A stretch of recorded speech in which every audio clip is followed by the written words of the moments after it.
Hello, I want to talk a bit about feeling good from exercise. Very important.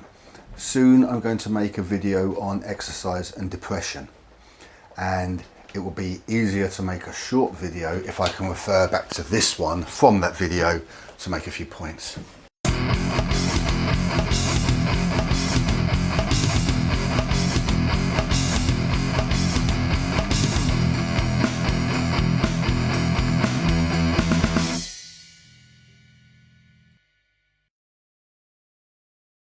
I was going to do this outside and also do the exercise this afternoon outside, but it's raining quite heavily. Wonder if you can hear that. One advantage of exercising in a shed, the sound of rain on the roof, very appealing. A lot of people will exercise because it makes them feel good. If it makes you feel bad, then you're probably doing something wrong. Either you're not sleeping enough, you've not got enough time, might not be your fault, or you've got a bad diet, or you're doing the exercises wrong. A lot of people feel intimidated when the day comes that they've got to do a particular exercise, and they're all things that should work to eliminate. You'd be better off doing light exercise consistently and enjoying it than doing heavy exercise and having a really bad time. You don't have to look very hard to find people who are euphoric after exercise. That happens in particular if you suddenly squat a new weight, deadlift a new weight, bench press a new weight. I've felt that a few times, and sometimes you do it and a roar comes out, and it's not deliberate, it's not contrived, it's just the effect it has on you. People talk about sometimes there being a testosterone producing, increasing effect from that kind of achievement. You see it with UFC fighters. Can't remember her name now, Kat Zingano, something like that. There's an example that Joe Rogan often refers to, and he says things that don't make very much sense, like that's a primitive emotion coming out. It's not even that. He says a primal urge or something like that. Rogan doesn't understand organisms, evolution or biology in the slightest bit, but it's true. Sometimes fighters are victorious, and the display, the outburst that follows that isn't something that you do voluntarily, and it's essential. It's related to victory. It's probably closely related to the noises you can make if you're eating a good meal. I don't mean just eating a meal and saying, that's nice, but sometimes I find it with certain foods, more likely to be good quality meat, there's a certain reaction, a visceral reaction it produces in you.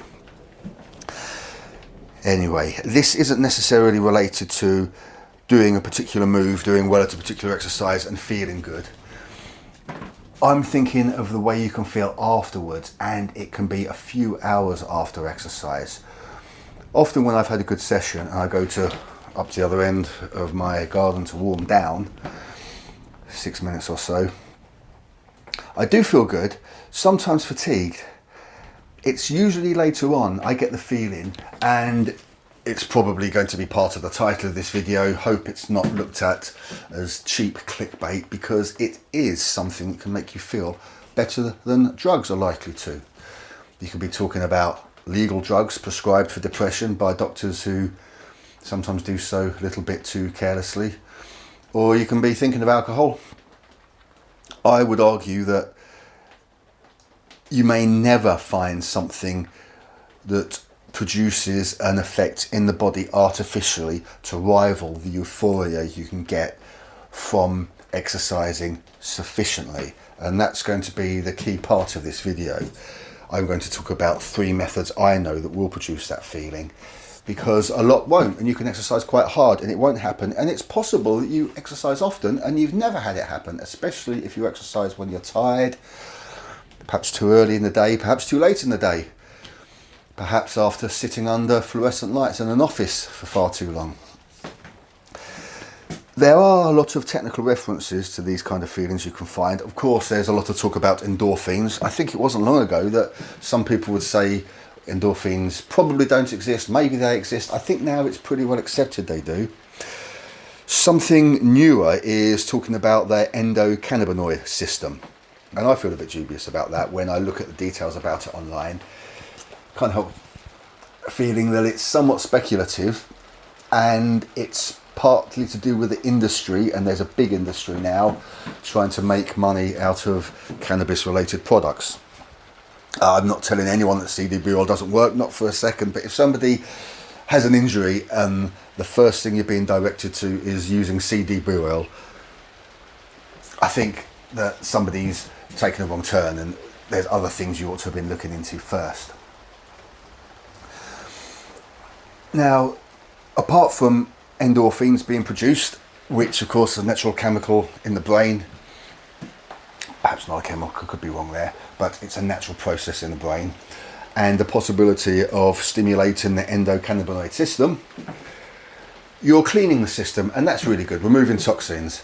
And we can go back to my favourite thing of eating a lot of garlic, and when I do the exercise, which will be the third type of exercise I discuss in a little while, today I'll be eating, I think, 4 cloves of garlic. Don't do it every day, try to make it 3 days of the week at least, and I think it's made a lot of difference to me. System cleansing definitely helps pumping the blood around, clearing rubbish out of your arteries.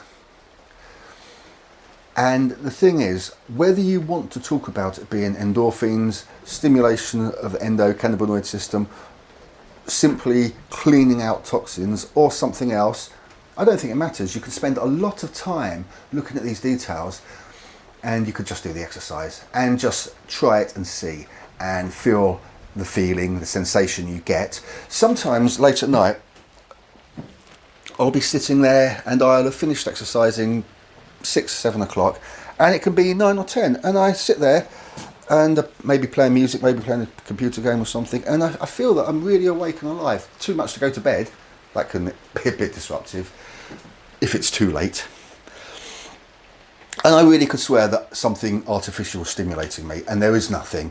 It's only because the exercise was sufficient to have that effect on the body, and it feels brilliant. If you've never experienced it, you probably have if you're watching this, but if there are people who haven't, I'd encourage you, please try it, because you'll enjoy it.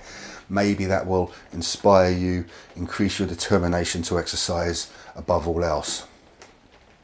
And particularly for people who suffer from depression, it's vital, because you might find there's nothing else that achieves that without any side effects, and I think most people would agree anything you prescribe by a doctor to deal with depression, anxiety, will have side effects. This is for the other video, but I know a lot of people, myself included, who have had problems with depression. You probably had problems with depression. There's a lot of reasons for that. The world we have today isn't easy to live in. I don't think any of the people I know who have had problems with depression did very well in the long term with medication. Sometimes it's essential. This isn't condemning medication, but if you can provide a similar effect, a similar improvement in how you feel without medication that has unpleasant side effects, then you're doing really, really well. That's winning. That's victory. It's funny, really, that I find doctors don't recommend exercise very much. What they tend to say is change your lifestyle. I've had some high blood pressure problems, took medication for it, oh dear. I often talk about it with Bugenhagen, and he recommended to me personally in a brief message Ramipril, because it's one that doesn't reduce your strength. I took it and I felt very, very strange. It's difficult for me to explain now. I took it for, I think it was 4 days. That's not long enough for it to stabilise. Don't care, it felt bad enough. It is, with that particular medication, long enough to, I think it's an ACE inhibitor. Oh, I've looked into a lot of them. I've taken other blood pressure medication as well. Anyway, the point is that no doctor ever said exercise really, really hard. They don't need to me. They don't really know that, because you don't talk to them a lot. So, and you're not going to look at me and know that I exercise really hard. I don't have that sort of appearance at the moment. I am on a cut at the moment, another story. Bulked as much as I could, not very cleanly, but that's for another video. The doctor, they tend to say, have you tried lifestyle changes? It's a shame. I know the NHS is under so much strain. I know they can't sit down with each patient and go through their daily activities and analyse them, but surely they can give them a booklet. They can say,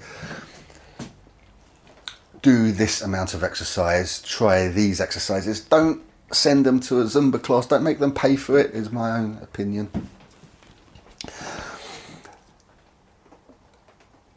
On top of that, I think a lot of the time, doctors only want to tell people to go for a walk. And that's because if they start telling you to squat, then they might have another injury to fix. Anyway, it's just a shame that that feeling good, feeling that good, almost euphoric from exercise, is something that's fairly easy to achieve. And anybody can do it, doesn't have to be expensive. And it should be one of the first things recommended to people who aren't doing too well. It isn't. Let's just talk about the 3 methods I know that produce this kind of feeling. But before doing so, let's talk about what won't do it. When I was reading about the endocannabinoid system, and I only did that because I wanted to check before I talked about endorphins that there's not currently a situation that people say it's probably not real. I think that was the case at one time.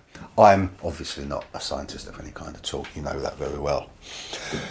In reading about endorphins, I found out about the endocannabinoid system, and I think it's a little bit trendy. I'm not saying for a minute it doesn't exist. I'm saying that people might be focusing on it because it feels trendy. One article, there was a woman who suggested that if you have trouble fitting an exercise, you can take a movement break during the day. And then she went on to describe a 10-minute movement break. Well, that's not going to do what I'm talking about. Half hour probably isn't going to do what I'm talking about. Going for a bike ride won't. I used to ride bikes for a long time. I'd go for 2 to 3 hour bike rides around the woods. That could do it, but 1 hour wouldn't. And on a day when I had less time, I might ride on the roads, or I might just go to the woods. It takes about half hour to get there and back. Ride for half hour, that wasn't enough, but 2 to 3 hours would be. 2 to 3 hours on the road isn't going to do it for you because you're not going to use the muscles enough unless you're doing a lot of hill work. That's a different matter. You can do a lot of exercise and not achieve this effect. So you're not going to do it in a 10-minute movement break during the workday. I used to exercise in the workday.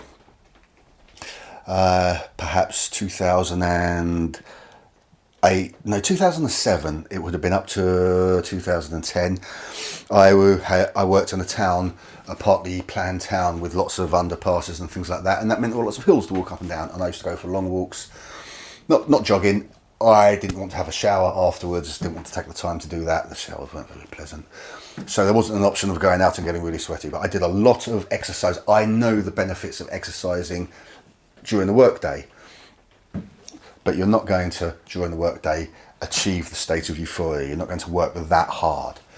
And if people are telling you you can do it with this quick, easy solution, YouTube's full of things like that, isn't it? One weird tip, one quick tip. If anything like that isn't followed by abject rubbish, I'll be really, really surprised. I've been talking for a bit, let's just look at the methods I know. You can have a multi-round hard push. I'm talking about 3-minute rounds where you are going at the bag constantly. Some people might say simulating a fight, but you're not really, because if you're going as hard as you can for 3 minutes, you're probably punching more than you would in a round, because in a round there's more evading, positioning, reacting. I find I can feel pretty good if I do 4 or more hard rounds with only a minute in between. I'm talking about pushing really hard though, not the sort of training I would usually do, because you don't feel too good after it. And when I say feel too good, that's contrary to what I'm trying to say. You feel good physically once you've got your breath back. But you push hard enough that in between you are heaving and fighting for breath. That doesn't feel very good. But you have to push that hard. So you're struggling for your basic functions to still run. Then you don't have to do it for too long. And I think you could do it then in 12 to 15 minutes, rounds with a minute between, and you will feel really good. I haven't had this and then sat there in that evening being stunned at how good I feel. But I've done that, and afterwards warming down to think, well, this is really good. I like to feel like this, and then I'll be sitting somewhere cooking dinner perhaps, and surprised at how good I feel.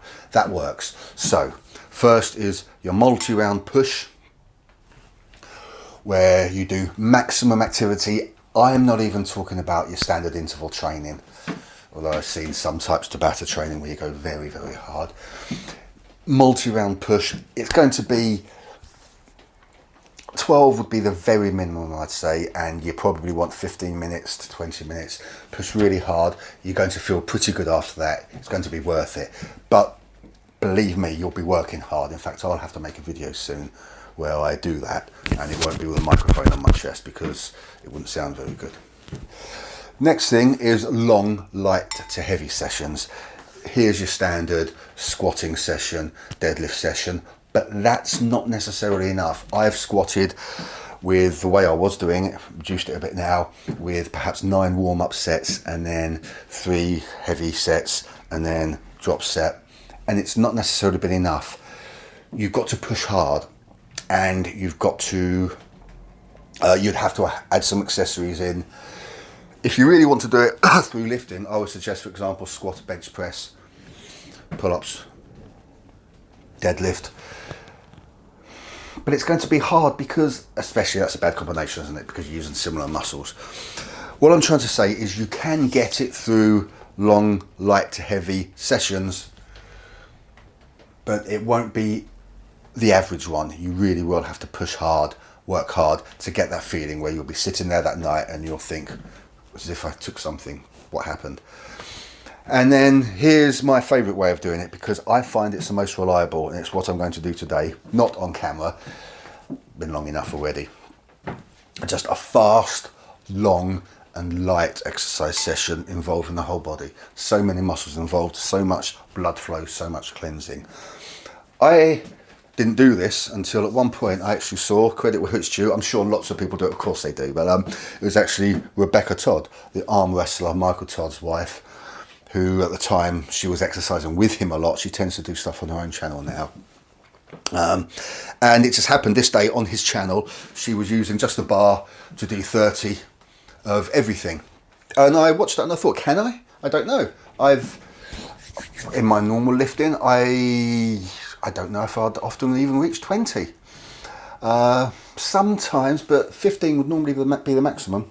Maybe not with accessories. And I wondered if I could do it. And the next day I tried it. And then I think it just would have been squat, bench press, pull downs, both types, and deadlift. And it worked. And I felt really good. Since then, I've added curl, overhead press. Since then, I've also done it where I'll do one session with as many as possible, and then a shorter session with a bit more weight afterwards. Still only 2 sets per exercise, but when you've got a lot of exercises, that's enough. Anyway, I find the most reliable way to make sure afterwards you feel, wow, what's happened to me?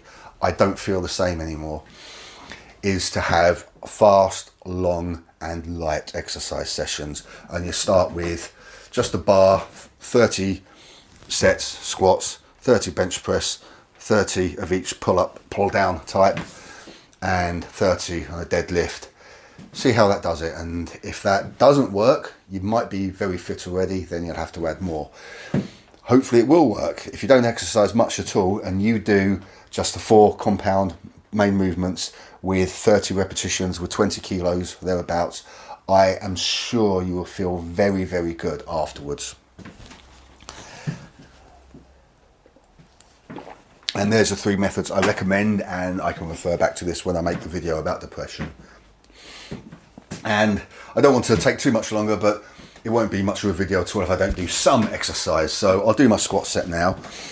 After seeing that video with Rebecca Todd doing it, I did 30. Since then I've done 35, and then, as I said a few times, I would then do a second set. Might put 50 kilos on. Might do that today if I have the time. But I'll do the squats now.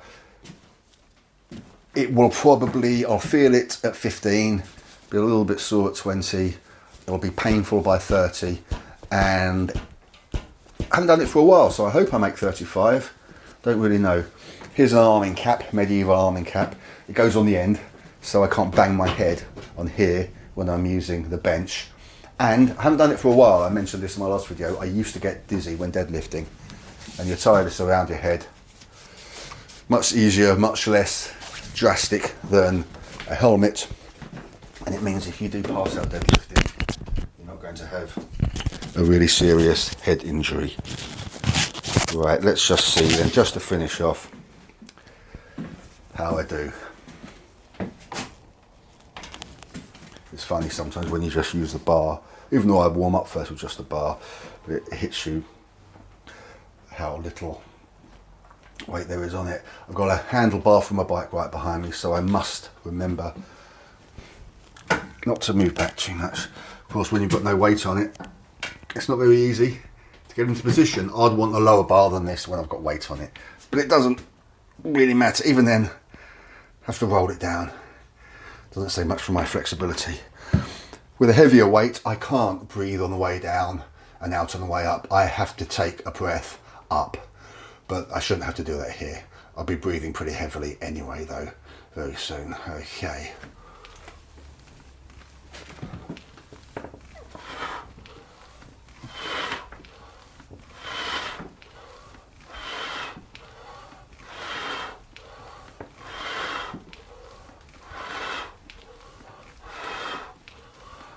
Not bad at 10.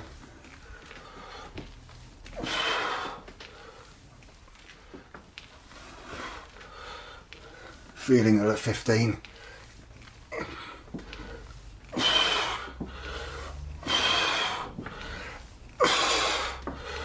And it's a little bit sore now.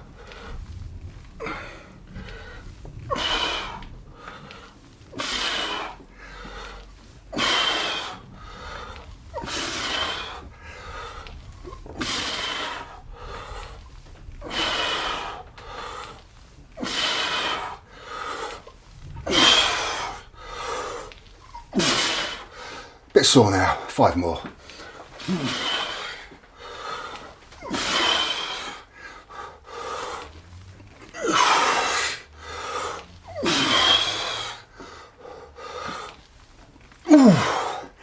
And my legs feel that. And that's enough. And now I'll do same on the bench press, same with 2 types of pull downs, same on the deadlift. I usually use my 35 kilo sandbag on the deadlift, but given I need to practice a better position, I'll use 70 kilos and I'll just do 15s probably. And then, depending on time, I'd like to do another set with a bit more weight. Depends on time though. Getting late. I'm out of breath. That's my bit about feeling really good. Not just a bit good, but really good from exercise physically. Thanks for watching. Cheers. See you next time.